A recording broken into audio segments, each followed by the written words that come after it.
విశ్వాసం ఉంచమ్మా, అమ్మా అమ్మా కేవలం నమ్ముకోమ్మా, అయ్యా అయ్యా నమ్ముకోయ్యా, పైసా ఖర్చు వద్దయ్యా, దమ్మిడికి చాకిరి వద్దయ్యా, పైసా ఖర్చు వద్దయ్యా, ఒంటికి చాకిరి లేదయ్యా, నమ్ముకో అయ్యా, యేసు నా ప్రభువుని ఒప్పుకోయ్యా, నా పాపాల కోసం ఆయన సిలువలో ప్రాణం పెట్టాడని విశ్వసించయ్యా, అయ్యా నరకం తప్పించుకుంటావయ్యా, నిత్య జీవానికి చేరతావయ్యా, నిత్య జీవానికి చేరతావయ్యా. తనను విశ్వసించిన వాళ్ళందరికీ నిత్య రక్షణ వాగ్దానం చేశాడయ్యా. అమ్మా, తనను విశ్వసించిన వాళ్ళందరికీ నిత్య రక్షణ వాగ్దానం చేశాడమ్మా. యేసు తప్ప ఎవరు కూడా మన పాపాల కోసం ప్రాణం పెట్టలేదమ్మా. యేసు తప్ప ఎవరు కూడా మన పాపాల కోసం ప్రాణం పెట్టలేదయ్యా. రేపు మన పాపాలకు ఉత్తరం చెప్పేది యేసు ప్రభు ఒక్కడేనయ్యా. ఆయనకు మాత్రమే అధికారం ఉందయ్యా. ఇంకెవ్వరిని నమ్మినా లేదయ్యా. ఎందుకంటే వాళ్ళు ఏం చేయలేదయ్యా మన పాపాలను తీసేయటానికి. యేసైతే సిలువలో మన పాపాలు మోసాడయ్యా. మన చేతులతో మనం చేసిన పాతకాలకి ఆయన చేతుల్లో శీలలు శిక్ష పొందాడయ్యా. మన కాళ్ళతో నడిచిన చెడు నడతకు, మన తలలో ఆలోచించిన తప్పుడు ఆలోచనలకు ఆయన శిరస్సు ముళ్ళ చేత కూర్చోబడింది, ఆయన పాదాలు శీలలు పొందాడయ్యా. మనం పొందాల్సినటువంటి దోష శిక్ష అంతా తన మీద వేసుకుని ఆయన పొందాడయ్యా. రేపు ఆయన చెబితే మనం చెల్లుబాటు అవుతామయ్యా, లేకపోతే తేడా పడతామయ్యా. ముఖ్యమంత్రి సంతకం పెడితే ఏదైనా చెల్లుబాటు అయినట్టు, ప్రధాని సంతకం పెడితే ఏదైనా చెల్లుబాటు అయినట్టు, రేపు యేసయ్య సంతకం పెడితేనే మనం చెల్లుబాటు అవుతామయ్యా, లేకపోతే శిక్షకు గురవుతామయ్యా. అయ్యా నమ్ముకోండి అయ్యా, అయ్యా తెలుసుకోండి అయ్యా, యేసయ్య మన పాపాల కోసం ప్రాణం పెట్టాడయ్యా. నిజమైన దేవుడయ్యా, ప్రేమగల దేవుడయ్యా, పరిశుద్ధ దేవుడయ్యా, దేవుడు అనడానికి యోగ్యుడయ్యా, ఏ పాపం లేనివాడయ్యా, నీతిమంతుడయ్యా, పాపుల్ని నీతిమంతులుగా చేయటానికి వచ్చినోడయ్యా, పాపుల్ని నీతిమంతులుగా చేయటానికి వచ్చినోడయ్యా, జీవితాలను బ్రతుకులను మార్చడానికి వచ్చినోడయ్యా. యేసు ప్రభు జీవితాన్ని మారుస్తాడయ్యా, శాపాన్ని తొలగిస్తాడయ్యా, పాపం నుండి విడిపిస్తాడయ్యా, పాపం నుండి రక్షించే రక్షకుడయ్యా. నమ్ముకోండయ్యా, అయ్యా నమ్ముకోండయ్యా, అమ్మా నమ్ముకోండమ్మా. ఇది ఒక దేవుని బిడ్డ గుండె గుండె గుండె ఘోష, ఒక దేవుని బిడ్డ గుండె కొట్టుకునే ఘోష ఇది. ఒక దేవుని బిడ్డ కన్నీళ్ళు ఇవి. నువ్వు నమ్ముకో, నువ్వు నమ్ముకో, నువ్వు నమ్ముకో అంటే ఎందుకు అంతసేటు మొత్తుకుంటారో తెలుసా? నువ్వు నమ్ముకుంటే ఏదో ₹1,00,00,000 వచ్చి ఏదో డాబాలు కడతారని కాదు. నువ్వు నమ్ముకుంటే నువ్వు శాపం నుంచి బయటపడతావు, నరకం నుంచి కాపాడబడతావు, నిత్య జీవానికి చేరతావన్న ఆశ. లేకపోతే ఎవరికేం పని అండి? మాకేం పని లేదా అయింది, మాకేం ఇంకా వేరే బాధ్యతలు ఏం పనులేం లేవా అయింది? ఎందుకు ఇంతసేటు నెత్తికి నోరేసి కొట్టుకునేది? రేపు డేంజర్ ఉంది కాబట్టి, ఉగ్రత రాబోతుంది. తప్పించుకుంటారని చెప్తున్నాం, భయపెట్టట్లా, బ్రతిమాలుతున్నాం, ఆజ్ఞాపించట్లా, రక్షణ పొందమని అర్థిస్తున్నాం ప్రేమతో. ఎంతమందికి అర్థమైందండి నేను చెప్పింది? ఏలయనగా మనకు శిశువు పుట్టెను, మనకు కుమారుడు అనుగ్రహింపబడను. యేసుతో పాటు మనకి ఏమేమి అనుగ్రహించబడ్డాయి వరుసగా చెప్తా. యేసయ్య సుగుణాల సంపన్నుడు. యేసుతో పాటు మనకి ఏం అనుగ్రహించబడ్డాయి? యేసుతో పాటు మనకు రక్షణ అనుగ్రహించబడింది. చూడండి, మత్తయి సువార్త మొదటి అధ్యాయము, మత్తయి సువార్త మొదటి అధ్యాయము 21వ వచనం చదువు. ఆమె యొక్క కుమారుని కనును, తన ప్రజలను వారి పాపముల నుండి ఆయనే రక్షించును గనుక ఆయనకు యేసు అను పేరు పెట్టుదు అనెను. యేసు అనే మాటకు అర్థం రక్షకుడని. రక్షకుడు, యేసు అంటే రక్షకుడు. యేసుతో పాటు మనకి ఏమనుగ్రహించబడింది? యేసునందు, యేసును బట్టి అంటే రక్షణ అనుగ్రహించబడింది. దేని నుండి రక్షణ అంటే పాపముల నుండి రక్షణ. పాపముల నుండి రక్షణ ఏమిటండి? ఏమండి, అబద్ధాలు ఆడకుండా మీరు చెప్పండి. మన బజార్లో ఎవడైనా విపరీతంగా పాపం చేస్తా, దుర్మార్గంగా తిరుగుతా, విచ్చలవిడిగా బతుకుతా, బజారు మొత్తానికి ఒక రౌడీలాగా తయారై ఎవడికి మనశ్శాంతి లేకుండా చేస్తున్నాడు అనుకో, నువ్వు అబద్ధం ఆడకుండా నిజం చెప్పు. నువ్వేమంటావు వాడిని? అక్కడ నువ్వు కూడా చెప్పొచ్చు. నువ్వేమంటావు చెప్పు. వాడిని నువ్వేమంటావు? వీడింత పాపం చేస్తున్నాడు రా, వీడింత దుర్మార్గం చేస్తున్నాడు, ఖచ్చితంగా ఆడి పాపం వాడి గొట్టిద్దిరా అంటావా అనవా? అబద్ధాలు ఆడకుండా చెప్పడం. ఇంత దుర్మార్గం చేస్తున్నాడు, ఇంత మిడివేలంగా ఊరేగుతున్నాడు, ఇది మంచిది కాదు. వీడు ఇంత పాపం చేస్తున్నాడు, ఇంత బరి తెగించి తిరుగుతున్నాడు, ఇది మంచిది కాదు. ఖచ్చితంగా ఆడి పాపాలన్నీ అడిగి తగులుతాయి. ఓకే ఓకే నీ మాట నెరవేరి సడన్గా వాడు తెచ్చాడు అనుకో, అప్పుడేమంటావు? ఫస్ట్ నీ నోటి నుంచి వచ్చే డైలాగ్ అని చెప్పు, అబద్ధాలు ఆడకుండా చెప్పమన్నా. ఏమంటావు? కొట్టిందిరా, పండిందిరా, ఫస్ట్ డైలాగ్ అది. అయ్యయ్యో చచ్చిపోయాడా అనో, చచ్చిపోయాడా, పాపం పండిందిరా, కొట్టిందిరా, ఆడిదాడి కొట్టిందిరా అంటావు. అంటావా అన్నవా? ఎంతమంది అంటారో చేతులు ఎత్తండి. చాలా మంది అబద్ధాలు ఆడుతున్నారు, షో చేయొద్దు. నిజం, నాకు ఉన్నది ఉన్నట్టు చెప్పండి. చెప్పండి, అంటారా అనరా? ఏమంటారు? ఆడిదాడికి, ఆడి పాపం వాడికి తగిలిందిరా, ఆడి పాపం తగిలిందిరా. అంటే పాపానికి ఉన్న శక్తి ఏమిటో తెలుసా? పాపం పట్టుకుంటుంది, పాపం పట్టుకుంటుందండి. ఎంత పట్టుబట్టిదో తెలుసా? ఆ పాపం యొక్క ఫలితం భూమి మీద నెమ్మది ఉండదు, చచ్చాక నరకం. ఆడికి తీసుకెళ్లేదాకా పట్టుకుంటుంది పాపం. పాపాన్ని తక్కువ అంచనా వేయొద్దు, పాపంతో చేతుల్లాడొద్దు. పాపాన్ని తక్కువ అంచనా వేయొద్దు. ఏముందిలే అనుకుంటారు కొంతమంది. అనుకో, ఏం పోయింది, ఎన్నాళ్ళు ఉంటావు, అర్థమైద్దిగా తర్వాత అయినా నీకు నా స్వాప్ ఏందో. దేవునికి స్తోత్రం. పాపం పట్టుకుంటుందండి. ఆ మాట బైబిల్లో ఉంది, మీ పాపము మిమ్మును పట్టుకొనును అని రాసుంది. ఇంకొకటి తెలుసా? పాపం వాకిట్లో పాములాగా పొంచుంటుందని కూడా రాశాడు. చేయాల్సినటువంటి సత్క్రియలు మనం చేయకపోతే, చేయాల్సిన సత్క్రియలు మనం చేయకపోతే వాకిట్లోకే వచ్చి ఉంటుందంట పాపం. కొంతమంది నా దగ్గరకు వచ్చి, అన్నా నాకు ఊరక పిచ్చి పిచ్చి ఆలోచనలు వస్తున్నాయి, పాపపు తలంపులు వస్తున్నాయి, పాపపు ఆలోచనలు వస్తున్నాయి, పాపపు క్రియలు చేయాలనిపిస్తుంది, దేవుణ్ణి దూషించాలనిపిస్తుంది, నాకేందో ఊరక ఇట్లాంటి ఆలోచనలు వస్తున్నాయి అని అడిగిన వాళ్ళు ఉన్నారు నన్ను. అప్పుడు నేను చెప్పాను, ఏం చెప్పాను తెలుసా? మంచి సలహా ఒకటి చెప్పా, ఖాళీగా ఉండవాక అని చెప్పా. దేవునికి స్తోత్రం. ఏం చేయవాకు? ఖాళీగా ఉండవాకు. సత్క్రియ చేయని ఎడల, నువ్వు చేయాల్సినటువంటి సత్క్రియలు, మంచి పనులు ఏదో ఒకటి కల్పించుకొని నువ్వు బిజీ షెడ్యూల్లో ఉండాలి. నువ్వు ఖాళీగా కూర్చొని దీర్ఘాలు తీసావనుకో, అది వాకిట్లోకే వచ్చి పొంచి ఉంటుందంట. ఏంటిది అది? పాపం. కావాలంటే మీరు ట్రై చేసి చూడండి. ఆల్రెడీ ఇప్పటికి కొంతమందికి అనుభవం ఉంది. ఏ పని పాట లేకుండా బెడ్ మీద ఊరక పండుకొని తర్రే అని ఆలోచిస్తా ఉండు. నువ్వు, నీకేం తలంపులు వస్తాయో చెప్పు నాకు. చెడిపోయిన తలంపులు వస్తాయా, మంచి మంచి ఆలోచనలు వస్తాయా? చెడిపోయినయే వస్తాయి అన్నాడు. చేతులు ఎత్తండి. యథార్థవంతులు జెంట్స్ అట్నే ఉంచండి. ఏందమ్మా మీరు అమ్మా? మరి ప్రతి ఒక్కరికి ఆ శోధన. ఏ పని లేకుండా ఖాళీగా ఉండు నువ్వు, ఊరగుండు. ఏం ఆలోచనలు వస్తాయి చూడు. సత్క్రియ చేయని ఎడల వాకిట్లో పాములాగా పొంచి ఉంటుందట పాపం. ఏమన్నా తెలుసా? రా, ఖాళీగా ఉన్నట్టున్నావుగా, నన్ను కలుసుకో, ఖాళీగా ఉన్నట్టున్నావుగా, నన్ను పిలువు అని పాపం వాకిట్లో ఉండి పిలుస్తుందట. ఆ మాట నేను చెప్పలా.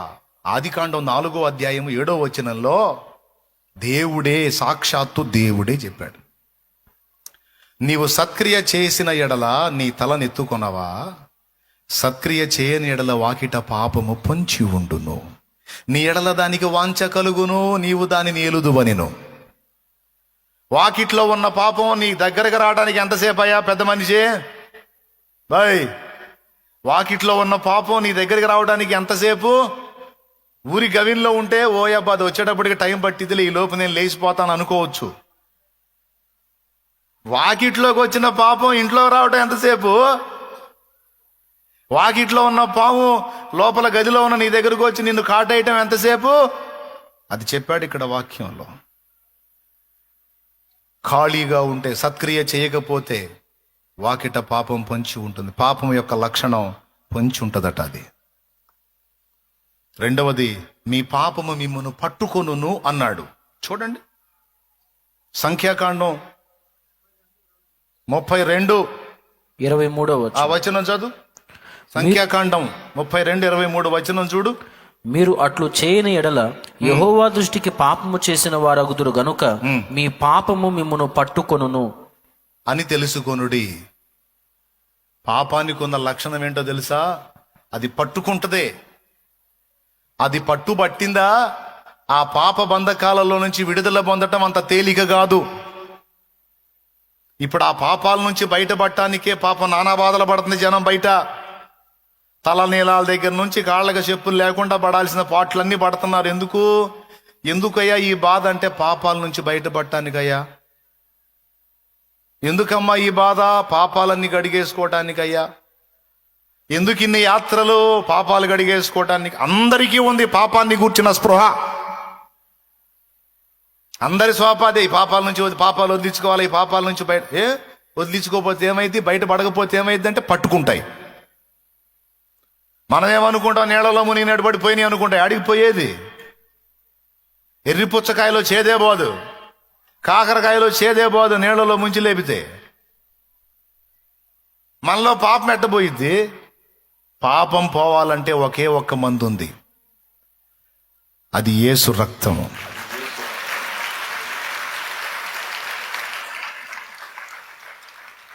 ప్రతి ఘోర పాపమును కడుగును మన యేసయ్యా రక్తము. ప్రతి ఘోర పాపమును కడుగును మన యేసయ్యా రక్తము. బహు దుఃఖములో మునిగెనే,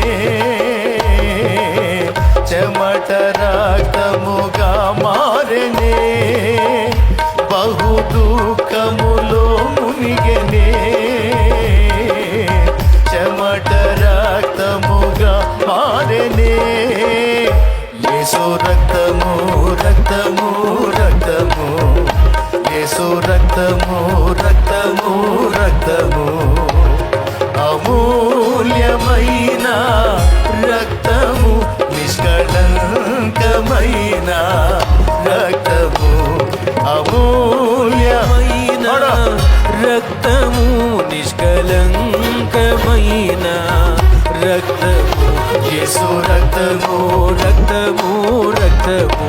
ఆమేన్. యేసు రక్తము రక్తము రక్తము. హల్లెలూయా. అమూల్యమైన యేసు రక్తముతోనే ఆ పాపం నుంచి విడుదల పొందగలం. ఇంకా ఏం చేసి కూడా పావమ్మా.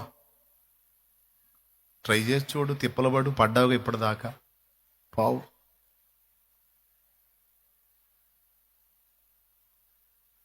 పావు నిజంగా పావు.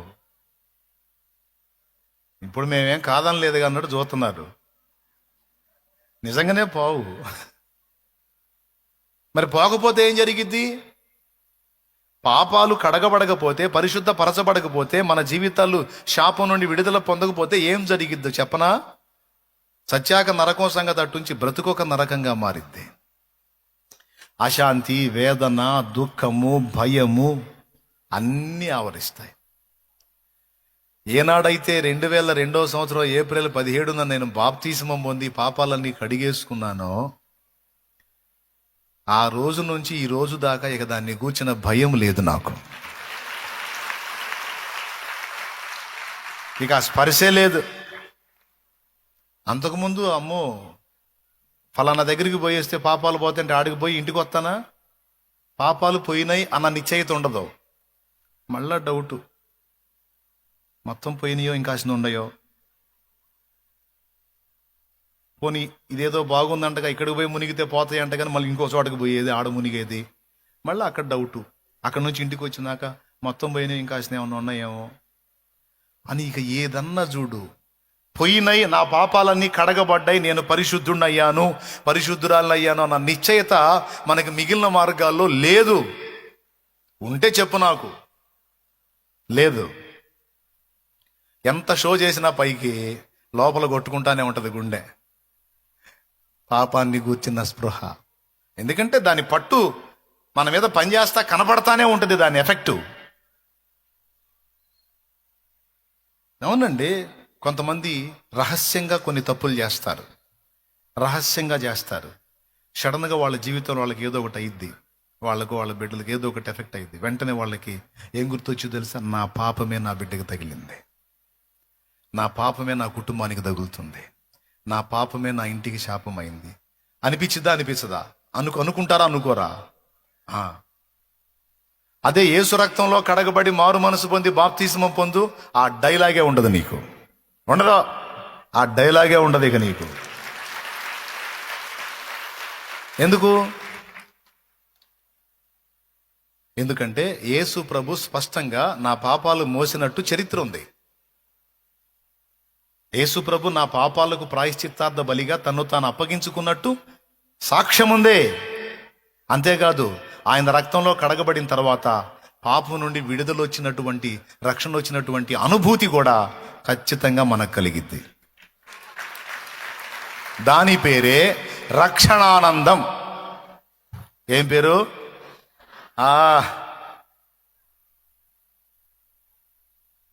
నాట్యమాడేను నాంతరంగము, ఇది రక్షణానంద భాగ్యమే. నాట్యమాడేను నాంతరంగము, ఇది రక్షణానంద భాగ్యమే. సుగుణాల సంపన్నుడా, స్తుతిగానాల వారసుడా, జీవింతును నిత్యము నీ నీడను, ఆస్వాదింతును నీ మాటల మకరందము. జీవింతును నిత్యము నీ నీడను, ఆస్వాదింతును నీ మాటల మకరందము. దేవునికి మహిమ.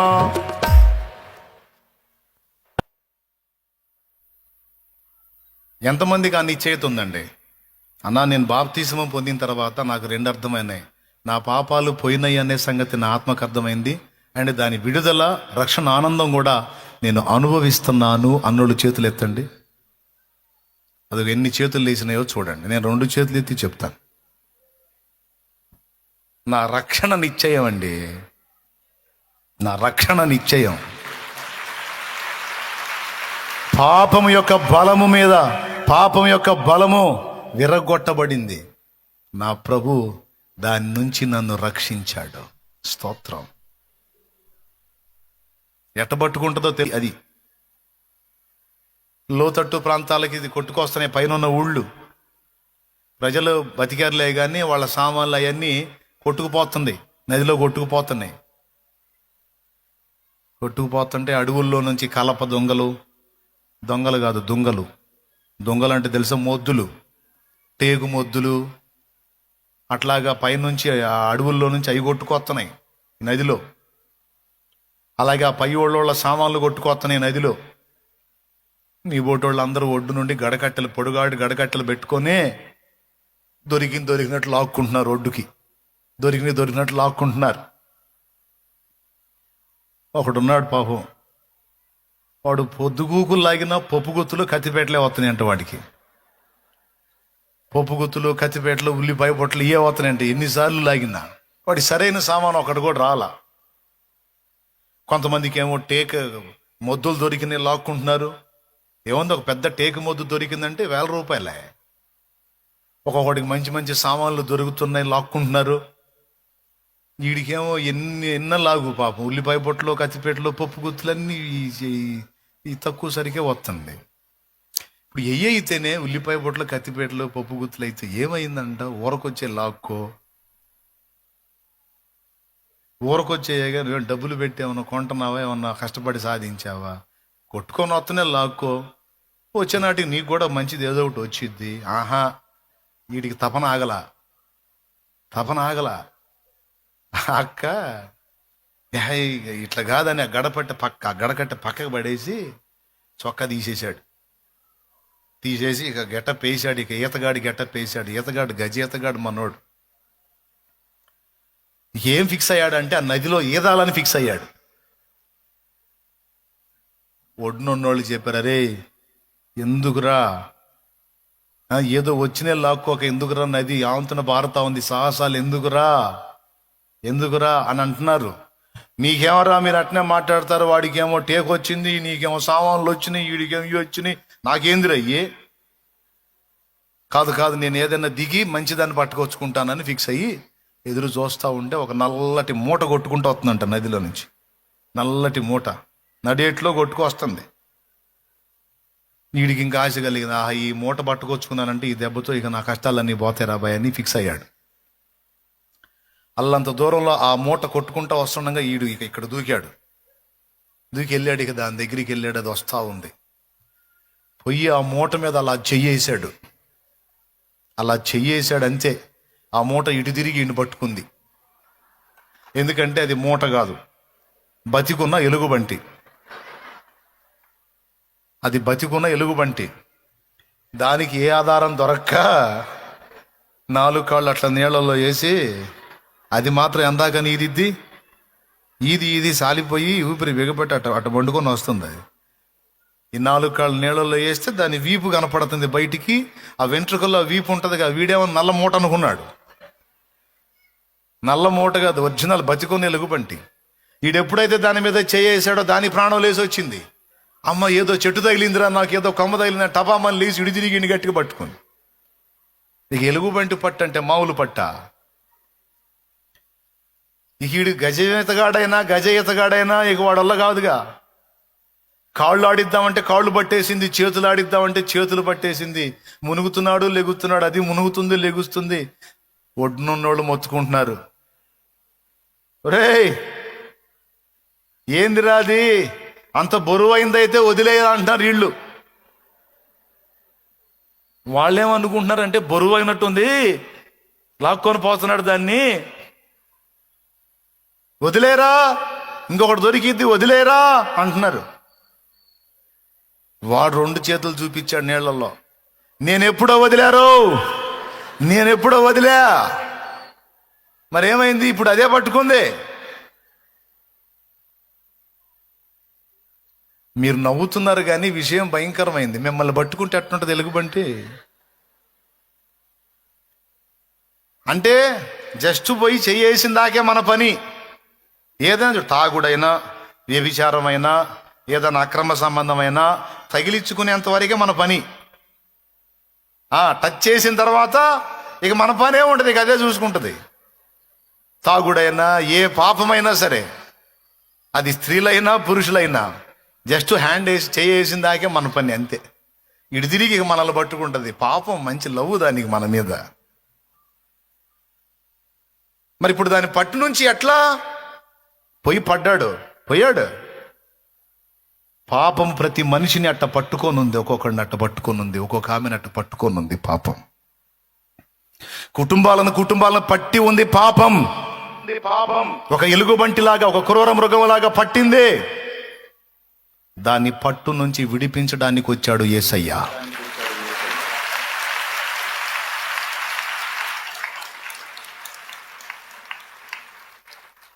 మనసాక్షిని శుద్ధి చేయును మన యేసయ్య రక్తము.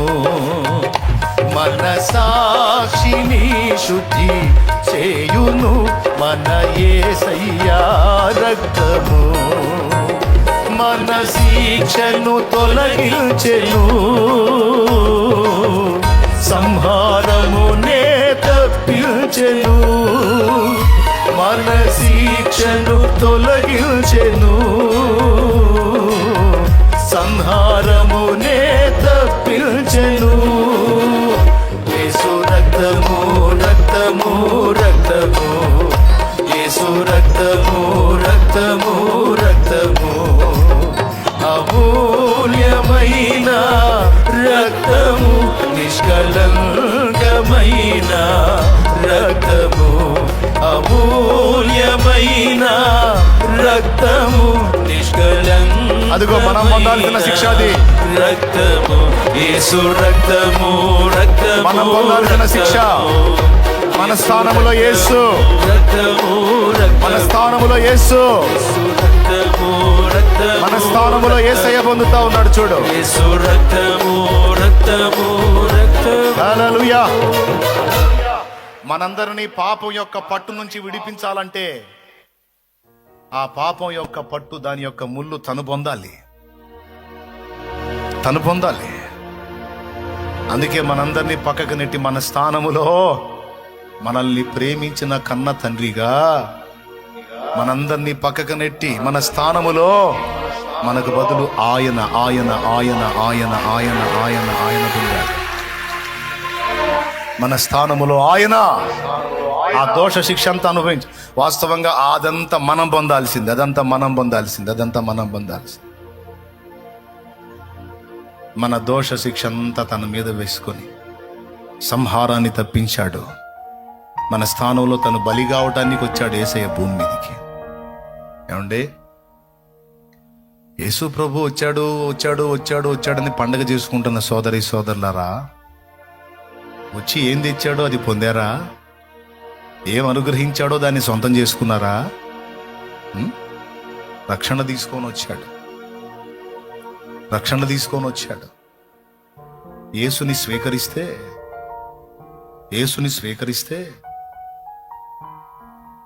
యేసు అనుగ్రహించే రక్షణ కూడా దొరుకుతుంది. పాపము నుండి విడుదల దొరుకుతుంది. మనసుకి శాంతి లభిస్తుంది. ఆత్మకు రక్షణ నిశ్చయత దొరుకుతుంది. దేహానికి స్వస్థత లభిస్తుంది. హృదయంలో సమాధానం లభిస్తుంది. జీవితానికి విలువ దొరుకుతుంది. బ్రతుకు ఒక గమ్యం దొరుకుతుంది. నడవటానికి సరైన మార్గం దొరుకుతుంది. యేసుక్రీస్తు ద్వారా, యేసుక్రీస్తు నందు ఎన్ని అనుగ్రహించబడ్డాయో తెలుసా? యేసుక్రీస్తుని జీవితాల్లోకి స్వాగతించకుండా పాపంలోనే ఉండి ఎన్ని క్రిస్మస్లు చేస్తే ఆయనకి సంతోషం చెప్పు. యేసు ప్రభువా, ఈరోజు నువ్వు పుట్టినరోజు అంటగా, అందుకని నేను నీ చర్చికి వచ్చాను ప్రభువా అని నువ్వు అంటే ఆయన ఏమంటాడు తెలుసా? అమ్మా, నేను ఎందుకు వచ్చానో నీకు తెలుసరా అంటాడు. నేను ఎందుకు వచ్చానో నీకు తెలుసా అమ్మా? నా పుట్టినరోజు అని వచ్చావా? నా బర్త్డే అని వచ్చావా? నేను ఎందుకు వచ్చానో తెలుసా? ఎవరి కోసం వచ్చానో తెలుసా? నీ కోసమే వచ్చానమ్మా. నీ పాపాన్ని మోయటానికే వచ్చానమ్మా. నీకు బదులు నీ స్థానంలో చనిపోయి తిరిగి లేవడానికి వచ్చానమ్మా. నేను నీ కోసమే వచ్చాను. నీ దెబ్బలు తినటానికి వచ్చాను. నీ కర్మలు మోయటానికి వచ్చాను. నీ పంచమహాపాతకాలు నా మీద వేసుకుని అనుభవించడానికి వచ్చాను. నేను ఎందుకు వచ్చానో తెలుసా? నీకోసమే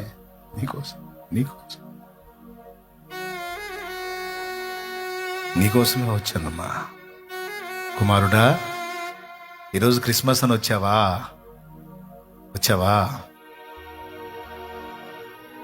నేను భూమి మీదకి వచ్చానని ఆ రోజుని సెలబ్రేట్ చేసుకోవడానికి వచ్చావా?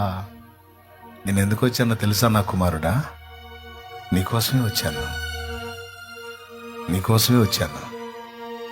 నీకు బదులు నీ స్థానంలో నీ శిక్ష పొందడానికి వచ్చాను.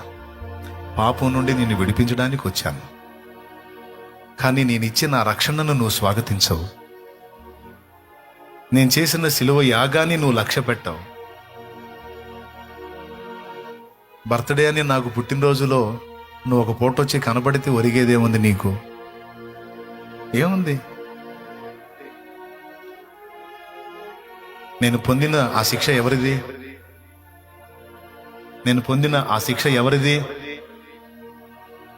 నీదే.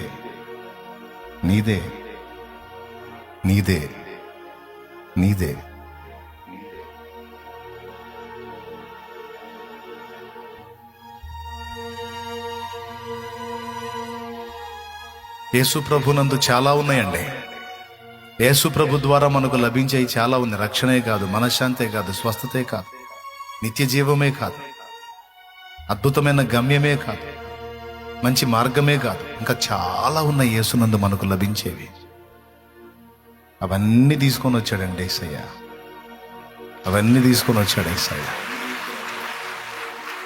ఎంతమంది నిజంగా యేసు ప్రభుని తమ జీవితాల్లోకి ఆహ్వానించారు? ఎంతమంది నిజంగా యేసు ప్రభుని తమ జీవితాల్లోకి ఆహ్వానించారు? నిజంగా ఎంతమంది మారు మనసు పొందారు? ఎంతమంది పాపాన్ని అసహించుకున్నారు? ఎంతమంది మారు మనసు పొంది బాప్తిస్మం పొందారు? నేను చెప్తున్నాను, మారు మనసు పొంది ఆ పాపాలన్నీ కడగబడు నిమిత్తము, కడగబట్టం అంటే అవన్నీ యేసు ప్రభు మీద మోపబడు నిమిత్తము బాప్తిస్మం పొందుట ద్వారా ఆయనకు సంతోషం కలుగుద్ది.